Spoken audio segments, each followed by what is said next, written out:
நம்ம கத்தரை ஸ்தோத்திரம் பண்ணுவோமா? ஊழியக்காரர் சொன்னது போல மழை நாள், இது பனி நாள், 5:45 மணிக்கு உள்ள வர மழை கூறிட்டு இருக்குது.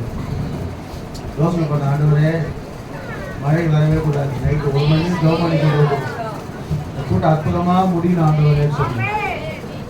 காலத்து நேர்த்தியாக செய்கிற தேவன் அருமையாக நமக்கு இந்த கூட்டத்தை முடித்து கொடுத்தார்.